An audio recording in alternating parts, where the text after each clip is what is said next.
Olá, chegamos ao sexto dia do projeto 10 dias de oração. Hoje o nosso tema é Vencendo a Ameaça à Consciência. Que possamos fortalecer nossa fé e nos preparar para resistir às armadilhas do inimigo. No sexto dia, refletiremos sobre a importância de valorizarmos a palavra de Deus e de estarmos preparados para resistir ao último grande engano do inimigo. Assim como o especialista em pedras reconhece o valor de uma pedra preciosa em meio a outras aparentemente comuns, nós devemos reconhecer o valor inestimável da palavra de Deus em meio às falsas doutrinas e enganos deste mundo. Vamos elevar nossas petições a Deus pelos seguintes motivos: por um maior aprofundamento ao estudar a Bíblia e por uma disposição inabalável de fazer a vontade de Deus, pelas pessoas que estão estudando a Bíblia e por 5 amigos e familiares que ainda não aceitaram Jesus. Unamo-nos em oração, pedindo a Deus discernimento para reconhecer a verdade em meio aos enganos do mundo. Vamos orar? Santo Deus, dá pra gente hoje discernimento, capacidade de pensar através da Tua Palavra, de viver por meio da Tua Palavra e por resultado de vivermos essa Palavra, que mais gente ao nosso redor seja impactada pela verdade da Tua Palavra. Que a nossa boca apresente a Tua Palavra, que abramos a Tua Palavra com muito mais gente que está ao nosso redor. Que consigamos assim apresentar o Senhor ao mundo, em nome de Jesus. Amém. Convido-os a fazer contato e orar com seus amigos de oração, compartilhando exemplos bíblicos de como Deus agiu de modo específico diante de necessidades semelhantes às deles. Que esse momento de comunhão fortaleça a fé e a confiança em Deus. Lembre-se de compartilhar suas experiências de orações usando a hashtag oficial 10 dias de oração. Vamos inspirar outros a se unirem a nós nessa jornada espiritual e de intercessão pelo próximo. Agradeço por estarem conosco nesse sexto dia. Que possamos permanecer firmes na Palavra de Deus e preparados para enfrentar os desafios espirituais. Que o Senhor nos abençoe e nos conduza em sua verdade.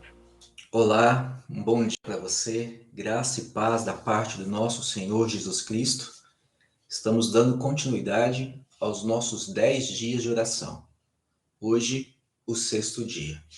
Que a bondade e a generosidade do Senhor possam te acompanhar, da mesma forma que o seu coração deseja e clama por essa bondade de Deus. Deus ele tem desejo de manifestar na sua vida o seu amor. Nenhum de nós é esquecido por Deus. Eu sei que em alguns momentos parece que as nossas orações não são ouvidas, mas fato é que Deus, ele não somente é amor, ele não somente é poderoso, mas ele também é muito mais sábio do que a gente. E em sua sabedoria, ele entende o que realmente nós precisamos. E ele sabe. E na hora certa, no tempo certo, do jeito dele, na sabedoria dele, ele conduz a nossa história. Que você possa viver essa graça e essa confiança de que Deus sabe o que faz. Para a nossa reflexão hoje, eu separei uma parábola. Essa parábola, ela é muito conhecida.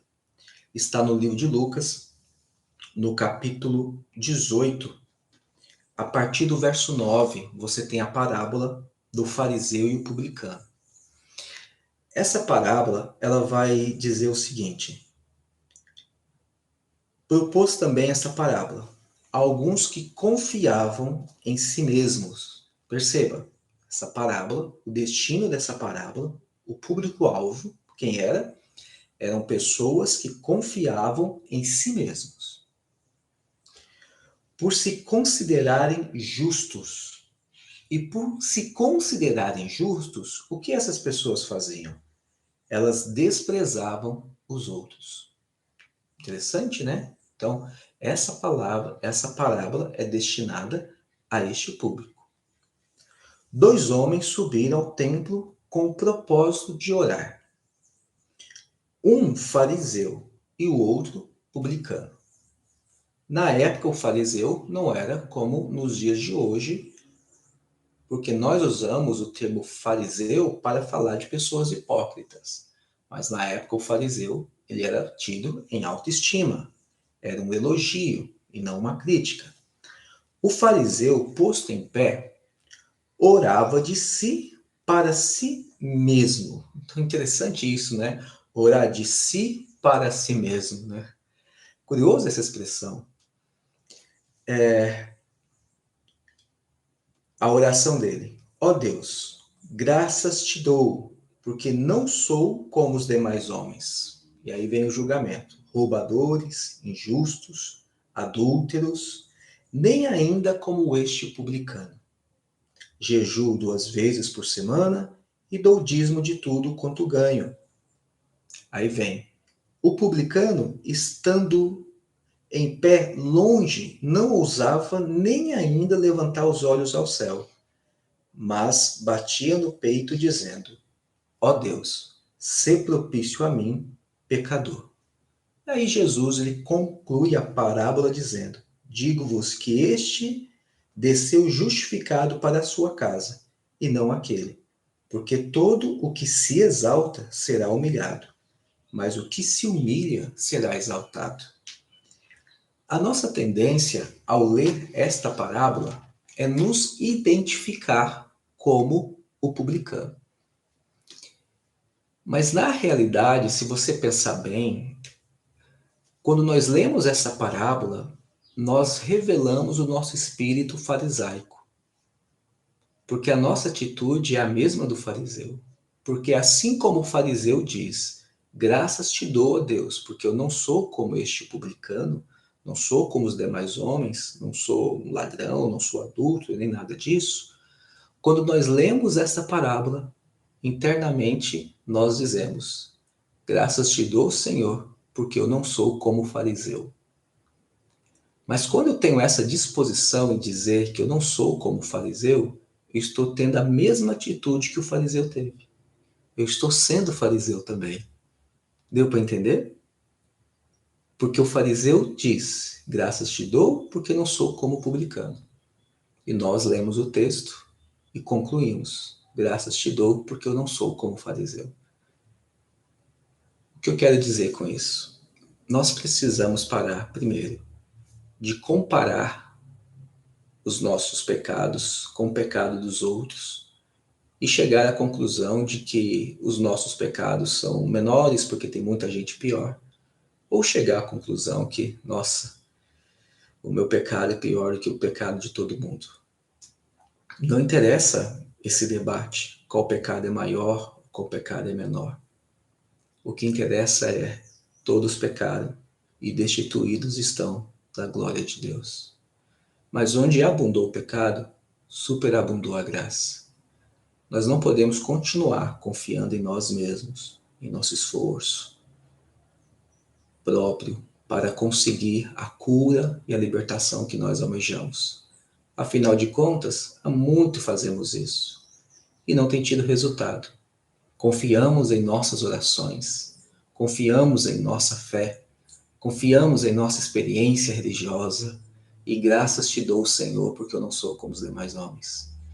Nós necessitamos elevar a nossa confiança acima das nossas orações, acima da nossa fé e acima da nossa experiência religiosa. O poder não está na oração, o poder está em Deus que ouve as orações. Porque senão a nossa oração é de nós para nós mesmos. A oração precisa partir de um coração fragilizado para um coração que é eterno e que é capaz de prestar auxílio e de prestar socorro. Em Deus está em nossa força, não em nossas orações. A fidelidade de Deus é o nosso escudo, não a nossa própria. Os méritos não são nossos, os méritos são de Jesus. E é nesses méritos e nessa justiça que nós podemos ter a ousadia de levantar a nossa cabeça e dizer: eis-me aqui, Senhor, usa-me. Que no dia de hoje, Deus ele possa usar você de forma poderosa. Não ouse dizer que por causa dos seus pecados e de suas vulnerabilidades que Deus não pode usar a sua vida. Deus usou até uma mula. Deus usou homens e mulheres cheios de defeitos. Mas Deus usou. E Deus quer usar a sua vida também. E nesse processo, desse relacionamento com Deus, onde a despeito de suas falhas, com Ele você se relaciona, Deus vai trabalhando na sua vida e Deus vai transformando você.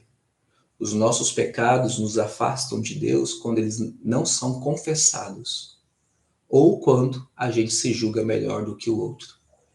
Mas quando os nossos pecados são confessados a Deus e nós manifestamos o desejo de ter uma vida diferente, Deus nos usa, apesar dos nossos defeitos.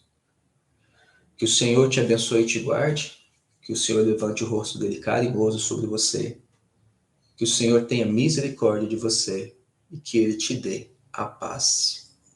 Eterno Deus, nosso Senhor, nós somos fariseu, nós somos, ó Deus, pecadores. Nossas orações, às vezes, são orações de nós para nós mesmos. E a gente tenta justificar, ó Deus, que o Senhor deve fazer isso ou fazer aquilo na nossa vida, porque a gente ora, a gente pede, como se as nossas orações fossem alguma obrigação, algo que obrigasse o Senhor a fazer alguma coisa. Pai, oração é relacionamento, oração é liberdade, oração é reconhecer no Senhor o nosso Deus, o nosso amigo. E a despeito de qualquer coisa, saber que o Senhor é um Deus que aceita as nossas vulnerabilidades e que trabalha para nos transformar de dentro para fora. Que acima de nossos sentimentos esteja a nossa fé em Ti e a confiança de que o Senhor nos ouve e que nos ama. Entregamos o coração mais uma vez em Tuas mãos. Queremos repousar na graça de que, ao encerrar esta oração, em nome de Jesus, nós estamos no dia de hoje justificados. E ao encerrar essa oração, além do perdão, nós te pedimos mais uma vez poder para viver uma vida transformada. Que haja liberdade e cura para que, de fato, nós possamos ser finalmente felizes na Tua companhia e na companhia dos nossos irmãos. Em nome de Jesus, amém. Até amanhã, a gente continua a nossa jornada de oração. Um abraço, tchau. Olá, que bom estar com você mais uma vez. Já chegamos ao 6º dia da nossa série dentro dos 10 dias de oração. O tempo passa muito rapidamente. E o título de hoje é Vencendo a Ameaça à Consciência. Todos nós já ouvimos falar da besta do Apocalipse, do anticristo, que são o mesmo personagem, a mesma entidade, né? E esse anticristo vai ameaçar no tempo do fim, segundo Apocalipse 13, a lei de Deus, os filhos de Deus, vai perseguir os filhos de Deus. E o próprio Apocalipse 13 descreve esse poder como um poder contrário a Deus e a sua lei. E, logicamente, um poder que vai restringir a liberdade do povo de Deus. Ele vai fazer ameaças à consciência, ou seja, aquele poder, aquele livre-arbítrio que nós temos de seguir aquilo que está na palavra de Deus e não naquilo que os homens e as tradições humanas querem nos impor. E isto pode gerar sérios problemas, porque essa é uma questão que tem a ver com adoração, com obediência a Deus, né? E então vai haver um confronto entre adorar ao Deus verdadeiro e os seus mandamentos, conforme está na Bíblia Sagrada, e a adoração à besta, o anticristo, e os seus mandamentos também, que são diferentes. Então, nós entendemos, baseado especialmente em Apocalipse 13, de que haverá um momento em que determinadas leis de países vão ameaçar a consciência do ser humano e a sua própria liberdade. E aí a gente pergunta assim, se isso vai acontecer, como é que deveríamos nos preparar? Há um texto que está na apostila de hoje, que deve nos fazer pensar, que diz assim: os cristãos devem se preparar para aquilo que em breve cairá sobre o mundo como terrível surpresa. E essa preparação deve ser feita mediante diligente estudo da palavra de Deus e vivendo a vida em conformidade com seus preceitos. As importantes questões que dizem respeito à eternidade exigem de nossa parte algo mais do que uma religião de pensamento, uma religião de palavras e formas, formalismo, né? Em que a verdade é mantida apenas do lado de fora. Deus pede um reavamento e uma reforma. As palavras da Bíblia e da Bíblia somente deveriam ser ouvidas do púlpito. Profetas e Reis, página 365. E aí está o desafio para hoje e para sempre. O desafio de ouvir a palavra, de estudar a palavra e de viver a palavra. Os 10 dias de oração são um tempo para a gente despertar do sono que às vezes estamos. Não apenas para orar, mas também para estudar a Bíblia, também para viver, também para testemunhar. Então, a igreja faz isto pensando no nosso despertamento. Que a gente aproveite essa oportunidade de Deus, essa liberdade que por enquanto ainda temos, para aperfeiçoar a nossa fé e a nossa dedicação ao Senhor. Um bom dia, a gente se encontra amanhã, se Deus permitir.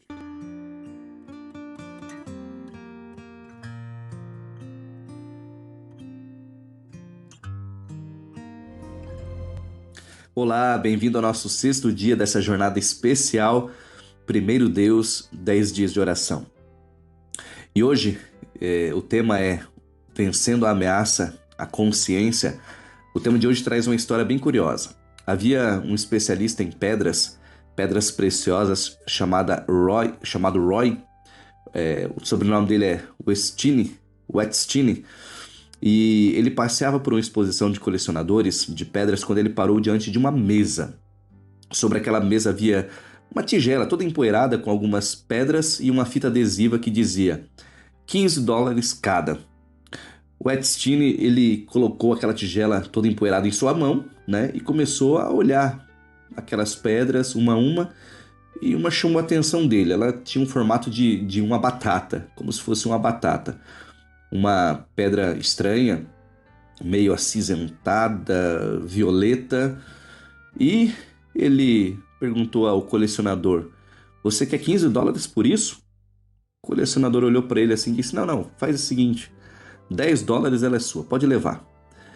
E o Wetstine, ele pegou aquela nota de $10 toda amassada e deu àquele vendedor, aquele colecionador, e na realidade ele saiu com a maior safira estrela do mundo, que tem o seu valor estimado em $1,7 milhão. Já imaginou? Bom, por que eu estou contando essa história? Nós temos também na Bíblia a maior riqueza já oferecida aos seres humanos, mas que muitas vezes não é dado o devido valor. A Bíblia é rejeitada, não é estudada, e nós estamos desmerecendo essa preciosa pedra que Deus nos deixou. E isso também nos coloca à disposição de sermos enganados pelo inimigo de Deus. Interessante, né? Precisamos dar mais valor à palavra do Senhor. O último engano. Veja esse texto que está no livro Maranata, na página 93. Abre aspas. Em breve, o último grande engano aparecerá diante de nós. Veremos o anticristo realizando seus atos miraculosos. A contrafação se parecerá tanto com o verdadeiro que será impossível distingui-los sem o auxílio das Santas Escrituras. O testemunho da Bíblia deve servir de critério para testar toda declaração e todo ato sobrenatural. Somente aqueles que têm fortalecido a mente com as verdades da Bíblia poderão resistir no último grande conflito.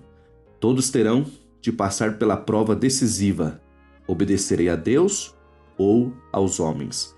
Fecha aspas. Veja essa outra leitura agora no livro Testemunhos Seletos, volume 2, página 101. Abre aspas.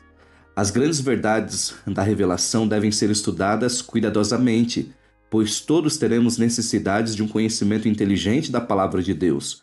Mediante o estudo da Bíblia e a comunhão diária com Jesus, alcançaremos pontos de vista claros, bem definidos, da responsabilidade individual e a força necessária para subsistir no dia da prova e da tentação. Mais pensamento deve ser dado às coisas divinas e menos a assuntos temporais. O crente professo, amante do mundo, se exercer a mente nessa direção, pode tornar-se tão familiarizado com a palavra de Deus como o é hoje com os negócios do mundo. Fecha aspas. Então, veja, muitas pessoas que estão envolvidas apenas com as coisas desse mundo, se ele voltar o seu olhar, a sua atenção para as coisas da Bíblia, assim como hoje está familiarizado com as coisas do mundo, passará a estar familiarizado com as coisas do céu, com as coisas de Deus. No livro Profetas e Reis, na página 365, nós encontramos um lindo chamado ao reavivamento. Acompanhe comigo a leitura. Abre aspas. Os cristãos devem se preparar para aquilo que em breve cairá sobre o mundo como terrível surpresa. E essa preparação deve ser feita mediante diligente estudo da palavra de Deus e vivendo a vida em conformidade com seus preceitos. As importantes questões que dizem respeito à eternidade exigem de nossa parte algo mais do que uma religião de pensamento, uma religião de palavras e formas, em que a verdade é mantida apenas do lado de fora. Deus pede um reavivamento e uma reforma. As palavras da Bíblia, e da Bíblia somente, devem ser ouvidas do púlpito. Fecha aspas.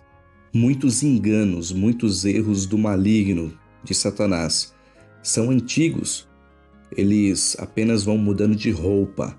Veja o que diz o livro Maranata na página 130, abre aspas. Muitos jamais compreenderam as reivindicações do sábado bíblico e o falso fundamento sobre o qual repousa a instituição do domingo. Qualquer movimento em favor da legislação religiosa é realmente um ato de concessão ao papado que por tantos séculos tem constantemente guerreado contra a liberdade de consciência. A observação do domingo deve sua existência como uma suposta instituição cristã ao que a Bíblia diz em 2 Tessalonicenses capítulo 2, verso 7, mistério da iniquidade. E continuando a leitura diz mais, e sua imposição será na prática o reconhecimento dos princípios que são a pedra angular do catolicismo. Quando nossa nação renunciar aos princípios de seu governo de tal forma que vote uma lei dominical, nesse próprio ato, o protestantismo dará a mão ao papado. Isso não será outra coisa senão dar vida à tirania que há muito tempo aguarda ansiosa sua oportunidade de saltar de novo para o despotismo ativo. Fecha aspas. E no livro Evangelismo, na página 157, nós lemos, abre aspas, o Senhor tem uma mensagem especial que seus embaixadores devem apresentar.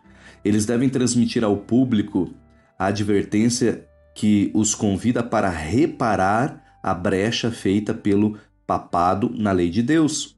O sábado foi transformado em algo sem importância, em requisito indispensável, aliás, em requisito dispensável, ou seja, sem importância, que a autoridade humana pode anular. Mas isso a gente sabe que não é uma verdade. O Santo Dia do Senhor foi convertido em um dia útil, comum. Os seres humanos derrubaram o memorial divino, colocando em seu lugar um falso dia de repouso. Fecha aspas. É lamentável, né, meus queridos, que hoje o mundo cristão, inclusive o mundo religioso, que deveria ser os guardadores da lei de Deus, os resgatadores da palavra de Deus, infelizmente são os que mais se opõem à obediência à palavra de Deus. Bom, a submissão a Deus, aos seus mandamentos, ele está ligado também à restauração da ordem natural na qual nós somos criados. E a submissão permite que Deus retome o seu lugar, o seu trono em nossa vida e nos coloca numa relação correta, numa relação de obediência, numa relação de submissão, de proximidade, de comunhão íntima com Deus. E é por meio da submissão que nós nos conectamos com Ele, que é a fonte de todo o poder para justamente viver uma vida de obediência, uma vida centrada nele. Então, meu desafio para todos nós hoje é que reafirmemos a nossa decisão de nos submeter em obediência à vontade de Deus que está revelada em Sua palavra. Que Deus te abençoe, que Deus nos abençoe nesse dia. Um forte abraço para você e eu te aguardo amanhã no nosso próximo vídeo. Tchau, tchau.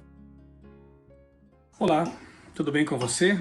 Chegamos ao 6º dia do nosso projeto, da nossa jornada, 10 dias de oração, rumo ao lar, revelando os segredos da vitória final. E o tema de hoje, a nossa reflexão, dia 27 de fevereiro, é Vencendo a Ameaça à Consciência. Os temas têm sido muito bons e muito bom também tem sido nos reunir em pequenos grupos, nas igrejas.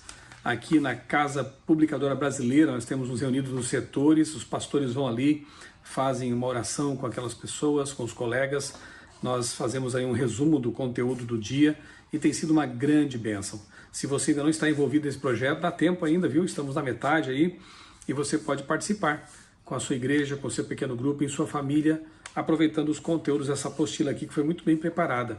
10 dias de oração, 10 dias de comunhão com Deus, de reavivamento e reforma. O tema de hoje, eu vou ler aqui alguns trechos, começando aqui com o título, o subtítulo, o intertítulo, O Último Engano, que diz assim: Em breve o último e grande engano aparecerá diante de nós. Veremos o anticristo realizando seus atos miraculosos. A contrafação se parecerá tanto com o verdadeiro que será impossível distingui-los, o verdadeiro do falso, sem o auxílio das Santas Escrituras. O testemunho da Bíblia deve servir de critério para testar toda declaração e todo ato sobrenatural. Somente aqueles que têm fortalecido a mente com as verdades da Bíblia poderão resistir no último grande conflito. Todos terão que passar pela prova decisiva: obedecerei a Deus ou aos homens? Eu vou repetir esse trecho aqui, ó. Somente aqueles que têm fortalecido a mente com as verdades da Bíblia poderão suportar os enganos dos últimos dias. Isso está na Meditação Maranata, página 93. Agora, Testemunhos Seletos, volume 2, página 101, diz aqui um trecho seguinte: As grandes verdades da revelação devem ser estudadas cuidadosamente, pois todos teremos necessidade de um conhecimento inteligente da palavra de Deus. Mediante o estudo da Bíblia e a comunhão diária com Jesus, alcançaremos pontos de vista claros, bem definidos, da responsabilidade individual e a força necessária para subsistir no dia da prova e da tentação. Mais pensamento deve ser dado às coisas divinas e menos a assuntos temporais. O crente professo, amante do mundo, se exercer a mente nessa direção, pode tornar-se tão familiarizado com a palavra de Deus como é hoje com os negócios do mundo. Ou seja, a pergunta que podemos fazer é: quanto tempo temos gastado com filmes, séries, jogos, leituras frívolas, né, ou fúteis, e em comparação aí com a palavra de Deus, com a Bíblia Sagrada? Essa resposta é crucial e determina realmente o grau de consagração que você vive e se você está preparado ou não para enfrentar as provas, tentações, os enganos que virão aí nos últimos dias. Dedique tempo à Bíblia, leia mais a palavra de Deus e gaste menos tempo com essas coisas seculares que podem até ser inofensivas, mas se estão ocupando demais o nosso tempo, elas estão competindo com aquilo que é a prioridade, deve ser a nossa prioridade, que é o estudo da palavra de Deus. Mais adiante aqui, o chamado arreavamento, no finzinho aqui da leitura de Profetas e Reis, página 365, diz assim: As palavras da Bíblia e da Bíblia somente deviam ser ouvidas no púlpito, ou seja, mais sermões bíblicos e menos assuntos quaisquer nos púlpitos. Quando as pessoas vão às nossas igrejas, elas querem ser alimentadas pela palavra, elas precisam ser alimentadas pela palavra. Então, um sermão bíblico, um sermão expositivo, eu sei, pregadores sabem disso, dá mais trabalho, mas é o que alimenta de verdade. Quando você extrai do texto bíblico a mensagem a ser dada para a igreja. Quando você procura o que o autor inspirado transmite no texto e passa isso para a igreja. Assim você está alimentando de fato o rebanho. Então, a recomendação de Ellen White aqui é: mais Bíblia em nossos sermões, mais Bíblia em nossos cultos. Erro antigo com roupagem nova. Qualquer movimento em favor da legislação religiosa é realmente um ato de concessão ao papado. que por tantos séculos tem constantemente guerreado contra a liberdade de consciência. A observância do domingo deve sua existência, como uma suposta instituição cristã, ao mistério da iniquidade. Sempre que religião e política se aproximam, sempre que religião e o Estado se aproximam, isso não é bom. Geralmente uma minoria ou algumas minorias saem perdendo, porque qual será então a religião predominante? Qual será o credo que vai dominar os meios políticos? Não é bom que isso aconteça realmente, né? Religião, Estado e Igreja devem estar separados, e nós adventistas sempre defendemos essa bandeira da separação entre Estado e Igreja, embora haja aí esforços, movimentos no sentido de reaproximar a Igreja do Estado. Isso nunca foi bom na história e nunca será. Então, qualquer movimento em favor da legislação religiosa é realmente um ato de concessão ao papado, porque durante séculos, né, a Igreja Romana esteve no controle da política, do Estado e vice-versa, e o Estado interferindo na Igreja também, e sempre que isso aconteceu, realmente foi muito ruim. Quando nossa nação, aqui Ellen White se refere à nação dela, Estados Unidos, quando nossa nação renunciar aos princípios de seu governo de tal forma que vote uma lei dominical, nesse próprio ato o protestantismo dará a mão ao papado. Isso não será outra coisa senão dar vida à tirania que há muito tempo aguarda ansiosa sua oportunidade de saltar de novo para o despotismo ativo. A imagem da besta que vai ser recriada, né? A besta, a ponta pequena de Daniel, que durante mais de 1000 anos atuou perseguindo, oprimindo, prendendo e até matando aqueles que discordavam de suas ideias, seus dogmas, ela vai voltar ao cenário com força. Isso está profetizado. E se você duvida de que isso vai acontecer, um decreto dominical e opressão religiosa, aguarde. Isso vai acontecer. Mas o importante não é só aguardar para ver se vai, é você se preparar, é você estar preparado realmente com a sua disposição de ser fiel a Deus, custe o que custar, aí você vai atravessar esse tempo e será vitorioso. O Senhor tem uma mensagem especial que seus embaixadores precisam apresentar. Eles devem transmitir ao público a advertência que os convida para reparar a brecha feita pelo papado na lei de Deus. O sábado foi transformado em algo sem importância, em requisito dispensável que a autoridade humana pode anular.